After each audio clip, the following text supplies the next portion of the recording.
Hello everyone and welcome back to Plugged Into Public Health. I'm Lauren Lavin and today I am joined with Dr. Villamil. And if it's your first time with us, welcome. We're a student-run podcast that explores major issues in public health and how they connect to the world around us. Today we're talking to Dr. Villamil, Professor of Economics in the Tippie College of Business at the University of Iowa. Dr. Villamil's research focuses on international trade and economic policy, and she brings a fascinating perspective on how trade decisions made in Washington ripple through industries, communities, and our everyday life.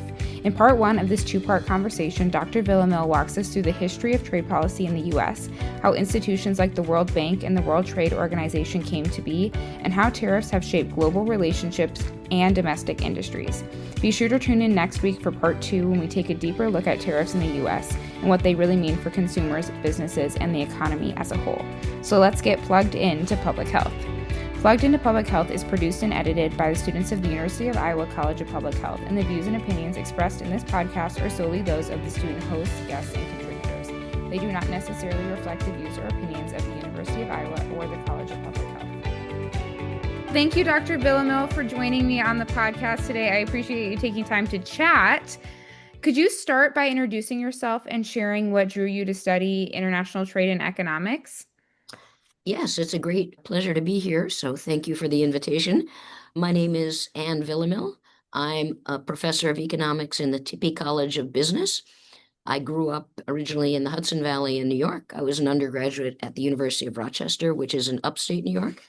I did my PhD at the University of Minnesota, and I was on the faculty at the University of Illinois at Urbana-Champaign for many years, and then came to the University of Iowa in 2014. So between my undergraduate degree and going to graduate school, I got a summer internship at the U.S. Trade Representative's Office, which is part of the executive office or the White House in Washington, D.C. And so I was just going to spend the summer there, but for a variety of reasons, I ended up spending a year there. So it's given me a good sense of how trade usually works, how, in my view, it should work, and what is happening right now, which is extremely unusual. Well, that's exactly why I wanted to chat with you. When did you do that internship? 1981, I think it was. So a very, very long time ago. Would you say that trade, besides what's happening right now, was trade in 1981 different than trade in, 2019? It was different. Yeah, I'll walk you through a little bit about trade. We have a very unpleasant trade war called the Smoot-Hawley trade war, which was very bad. And people understood that it destroyed a lot of value.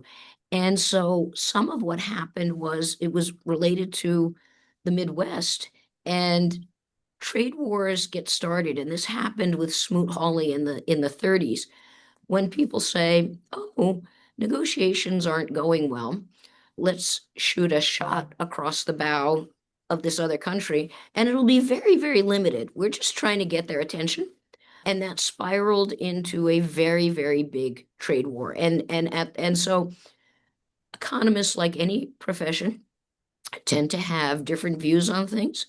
But when the trade war started in the 30s, 1,000 economists, and that was a lot at the time, virtually all economists said, don't do this. This is going to be very, very destructive. And it went ahead because politically it just got out of hand. The U.S. imposes a tariff, a country responds, there's another tariff, the country responds. And it was a bad thing. And it was understood to be a bad thing. And so particularly from the 30s on, there was a lot of leadership from the U.S. to say, one, we don't want to do that again because it was not a good thing. And two, if we reduce trade barriers, we can grow the economic pie. And if we have a bigger world pie, then everybody can get a bigger slice. So that was a good thing about it. And the other thing was, if we trade with each other, then you don't literally want to blow up your export market because that will hurt you. And we saw more of that after World War II. So there are kind of these waves of policy. I think all academics know that lots of policy doesn't get done by people sitting in their offices, working very hard and thinking great thoughts, though they certainly do this every day, there's often a crisis. And during a crisis, we say, okay, we've really got to fix whatever this is. And so that's started in the 30s in terms of waves of reducing global tariffs. And right now, I'll come back to this, but right now, tariffs are roughly as high as they were in the 30s under Smoot-Hawley. And we spent decades getting them down to very, very low levels. So that was the 30s during a trade war. Then, of course, we had the crisis of World War I and World War II, and especially during World War II, where we used atomic weapons and there was massive destruction. The world looked at this and said, there's got to be a better way. So we built institutions.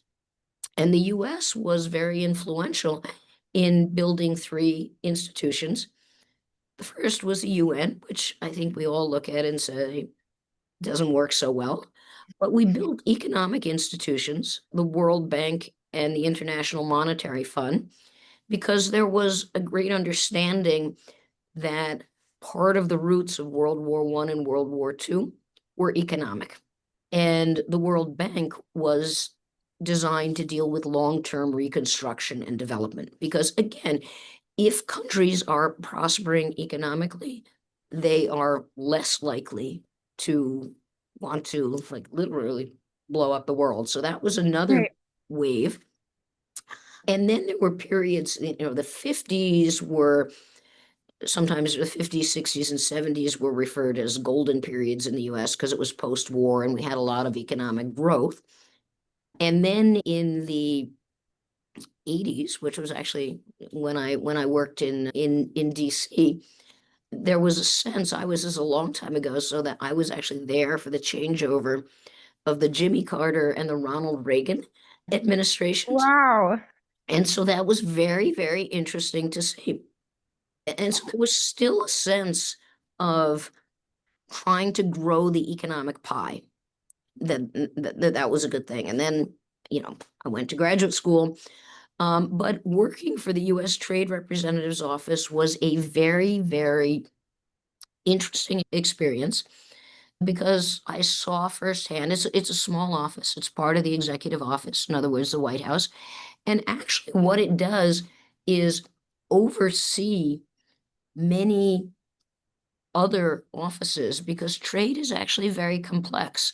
And it was very interesting to see as a young person because you sort of come in with this mindset of if we could expand the economic pie, that would be a great thing because then everybody could get a bigger slice of that pie. And, of course, that's all true. But USTR oversees many government agencies. So, for example, when you do a trade deal, there are many, many dimensions. So at that meeting, there are, the Department of Commerce that you might expect is there, the Department of Agriculture, many other relevant departments, but so is the Department of Defense because countries have strategic importance. And I was there during the period when we literally de-recognized Taiwan in order to start having relations with China. The State Department is there because geopolitical considerations are important now and they have always been important. And just the Department of Labor, because you worry about people becoming unemployed. Mhm. And so, so many agencies come and weigh in. If we do this trade policy with this country, what are the implications for economic growth, for workers' opportunities, for geopolitical considerations, for security considerations? So it was really, quite an interesting thing to do. And I started talking about post-World War II. Let me circle back. So the UN was created, two economic institutions, the World Bank and the International Monetary Fund. The third institution was the World Trade Organization. And in the 30s, there was, again, this idea that trade is important. So there was something called the GATT, the General Agreement on Tariffs and Trade, which was spearheaded by the US. It's both a treaty and an institution. A treaty that signatories would sign and say, we have certain rights and obligations under any treaty to get tariffs down. And later on, that turned into the World Trade Organization. And the idea was to have further reductions in tariffs and enforcement mechanisms to be sure if countries say that they are going to do what they do, they in fact do it. Because, life lesson 101, sometimes countries and people lie and cheat. And when they don't uphold what they said they were going to do, there have to be mechanisms to resolve disputes. So disputes are just part of the way this works, and they have been baked into the system. So kind of fast forward, what has been interesting about this is that our own United States Trade Representative's office, which has an office in DC and also has an office in Geneva, which is where often lots of trade negotiations are negotiated, but these days they're negotiated everywhere. So there are a lot of technical issues that come up. So these important trade negotiations can take 2 years to negotiate. And what is interesting now is that the whole process is flipped. Typically, firms or others in the US will come into the US Trade Representative's office and saying, we're being injured by international trade. And then a case will be opened. And, there'll be a lot of work done to look at this to see what is the best thing to do. But USTR spearheads it until we get to the end. And then at the end, even though it's part of the executive office, and of course the president is updated, but at the end, the president comes in after advice, and then a decision is made on what are we going to do here. And when you're negotiating a new treaty, in fact, the authority for treaties is vested in Congress, not the president. So civics lesson 101, the US has 3 branches of government: the executive, the legislative/congressional, and the judicial, co-equal branches of government. And so it is the purview of Congress to pass these laws regarding trade, but it is not practical to have 435 members of Congress and 100 senators running around trying to negotiate treaties. And so Congress has delegated that authority to the president. But when a trade agreement is negotiated, it is then ratified by Congress. So the US is a democracy, and Congress should weigh in on this. It can, and it does, and it must. But the one thing that happens is, because these agreements are so complex, the Congress has to have a yay or no vote, right? You're at that point, you're not going to be making additional changes, and that is why patient. So in the 80s, for example, when there were problems in the auto industry, there was a very, very close consultation with Michigan, where the big 3 automakers were located, to find out, are you going to support this? And it was, of course, more than where the cars themselves were made at the time, because the auto parts industry is very important, and it's literally all over the country. And so those are the types of things that USTR would be seeking advice on. So, wow, that was such a thorough background for anyone, well, myself included, that doesn't know about trade in the US. I knew it was complicated, but I think you did a great job pointing out how there's so many different moving parts, and how all 3 pieces of the government should be utilized in order to make these decisions. Today, we have heard a lot about tariffs in the last year or so, but I don't necessarily think that they're well understood. So you provided us good background, but now turning to tariffs more specifically, what are tariffs? How do they work? And how have they been utilized in the past? Like, you kind of covered that with the Smoot-Hawley, but then what happened after that with tariffs? And what do they mean for the American people? So the first thing to understand is that a tariff is a tax. It is a tax that the US levies on imports of foreign goods. And so it raises the price of that foreign good. Okay? The other thing is that the US or a country levies a tax on a trading partner, and that raises some revenue for the United States, but not that much. Tariffs are never going to be a way to generate a lot of revenue in the United States. In the United States, if you look at the revenue pie, 51% of tax revenue is generated by the individual income tax. About 33% is generated by FICA, so those Social Security and healthcare taxes that are split between the employer and individuals. About 10% are paid by corporations, and then 2% for excise taxes at the federal level. Those are sales taxes. 2% from tariffs. They're going up a little bit now, but 2%. And the remaining 2% is everything else other. So that tariffs are not a way to generate a lot of tax revenue. Right? That's the first thing. But they do have some fiscal implications. So the US would impose a tariff or a tax on the imports of foreign goods. And I'll probably confine my conversation to Canada, Mexico, and China, because those are in fact our biggest trading partners. Many people are surprised to hear that our biggest trading partners are in fact China and Mexico. And you said, how do we get these trade agreements? Interestingly, under the Trump 1 administration in 2018, Trump 1 administration led the renegotiation of what formerly had been the North American Free Trade Agreement. So the free trade agreement among the United States, Canada, and Mexico.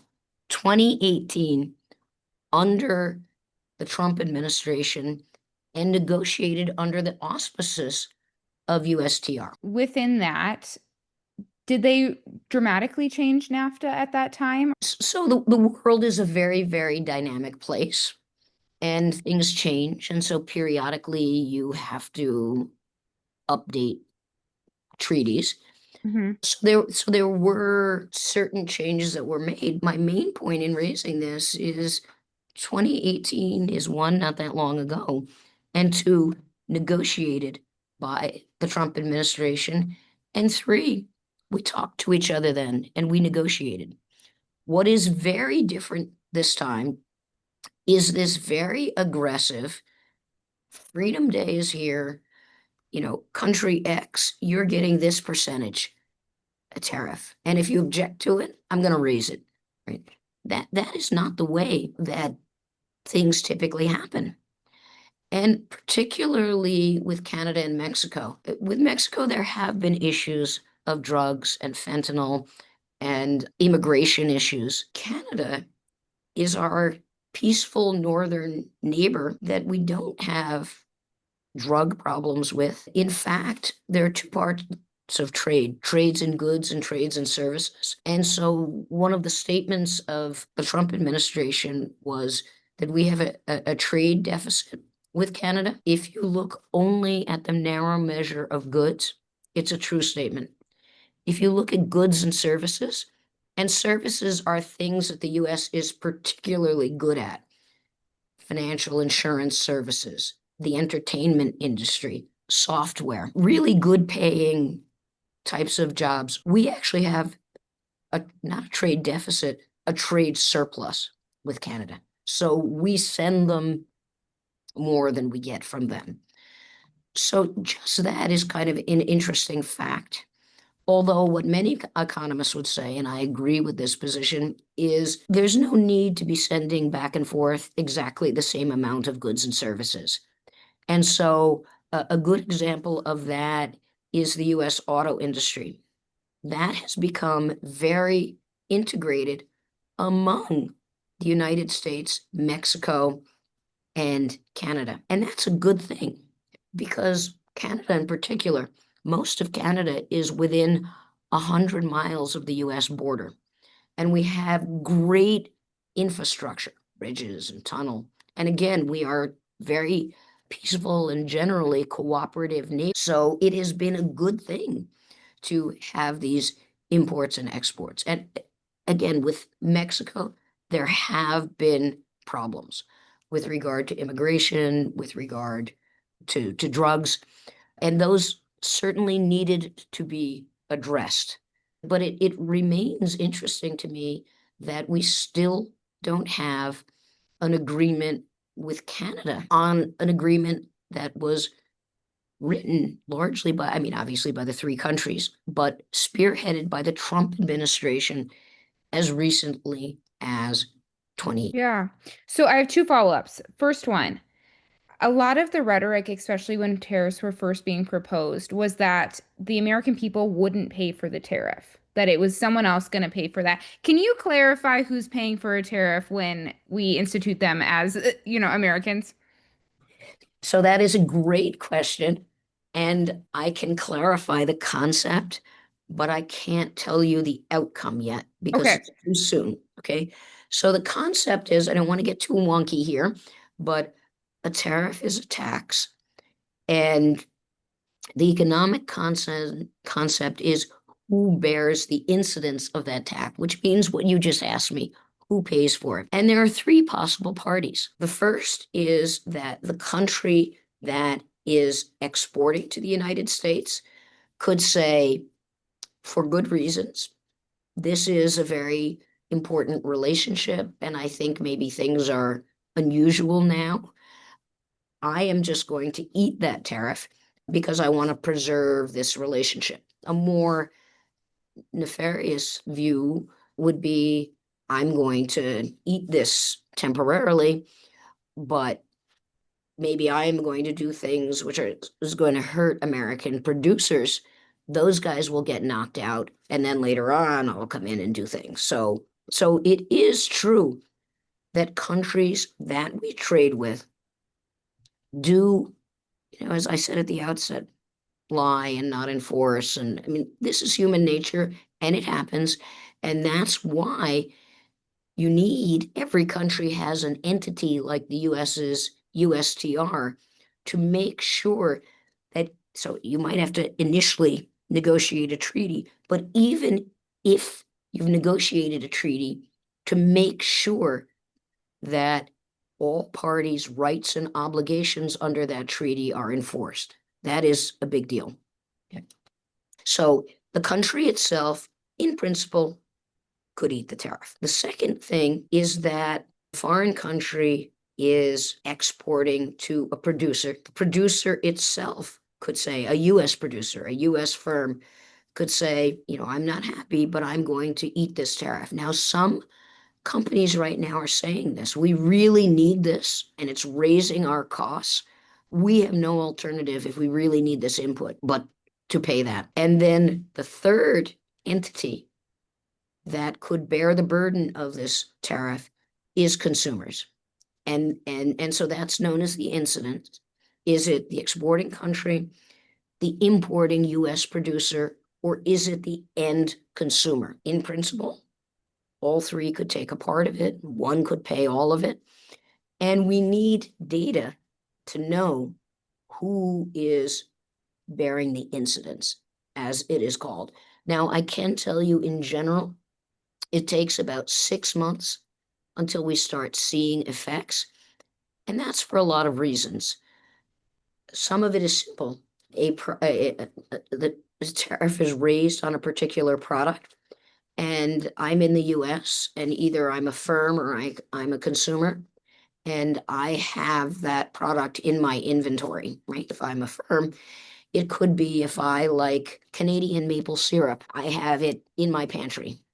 So again, I'm from the Northeast, so I think Northeast maple syrup is pretty good too. But my point is that I may have that in inventory, and what am I going to do? The first thing I'm going to do is run that down and hope that this gets resolved. And so that's why it typically takes about 6 months. So we have been in this for about 6 months. The first announcement was February, then Freedom Day was in April. So we've been at this for a while. But this is very unusual because what happens is the president literally makes announcements on social media and says, country X is going to get a tariff on these goods. Let me stick with Canada because I want to make a point. Canada is going to get a tariff of 25% on steel and aluminum. Okay. And I'm going to throw potash in eventually so that I can talk about Iowa. So what does that do? It raises the cost of those inputs to American firms of 25%, right? So there are three important pillars of the Iowa economy. There are others. Education is one of them. Three important pillars are agriculture, manufacturing, and finance and insurance. So let's think about, and manufacturing is something that the president says repeatedly he wants to support. Mm-hmm. So let's think about two big firms in Iowa. John Deere, great firm. Collins Aerospace, also great firm. Innovative, right? They're really wonderful countries that operate and produce around the world. But when we raise the price of inputs like steel and particularly aluminum, more than 80% of aluminum that is used in the United States comes from Canada. Why? Because Canada is our neighbor. We have very good infrastructure. And because Canada is so cold as you go north, most of the population is within 100 miles of our border. So let's think about, let me focus on aluminum just to give one example. Everybody remembers during COVID where we had ships coming from China backed up off the West Coast, right? Big problem.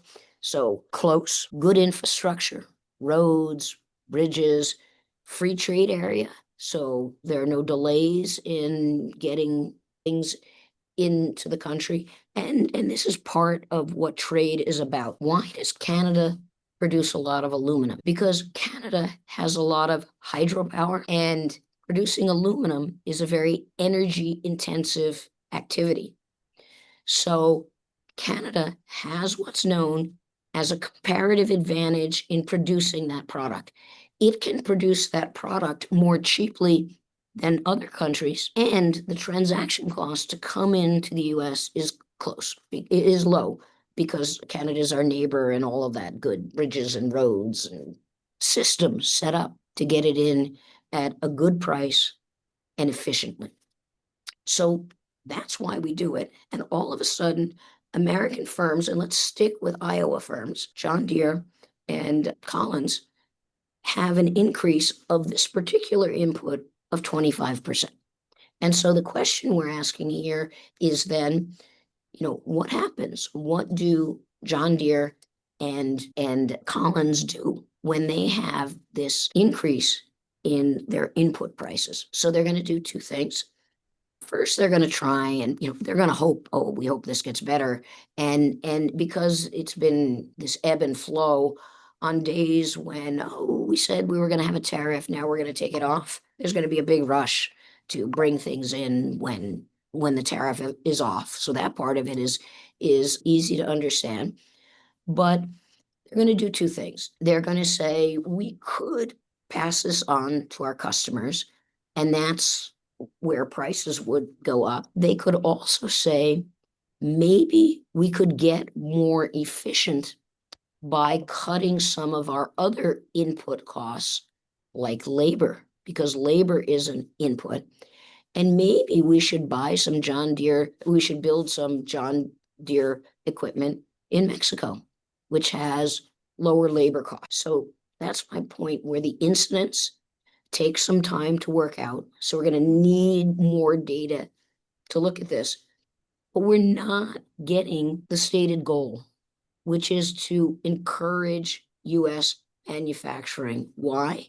Because we're raising input costs. And again, I just focused on aluminum. So it is one thing to kind of wrap your head around. And the second is that firms will try and could end up sending other jobs to other countries to lower their costs. And that's why the incidence isn't clear. And then the last big point that I want to make about this is the uncertainty. There has been so much uncertainty about US trade policy, but other policies, healthcare policy. We need to know, as firms that are producing and as consumers, in terms of what we're buying or what kind of insurance we're going to have, what these policies are, so that we can make our plans. And that has been very difficult. That has been difficult for American auto manufacturers. They have said, sure, we can bring jobs back because they are producing in the US and around the world. But before we do this, we need to know what the rules of the game are. The nature of investment is that it is a long-term policy.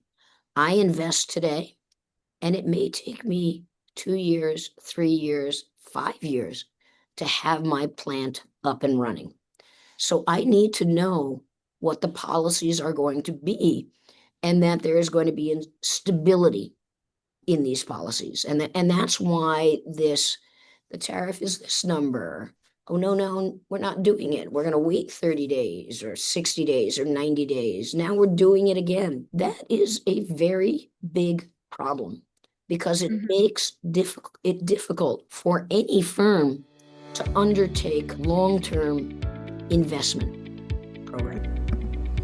That's it for part 1 of our conversation with Dr. Ann Villamil. Today, we explored the foundations of international trade policy, how history shapes today's trade decisions, and why tariffs have been a central and often controversial tool in economic policy. Join us next week for part 2, where we dive deeper into tariffs in the U.S. We'll discuss how they work, who really pays for them, and what their long-term impact might be on industries, consumers, and communities.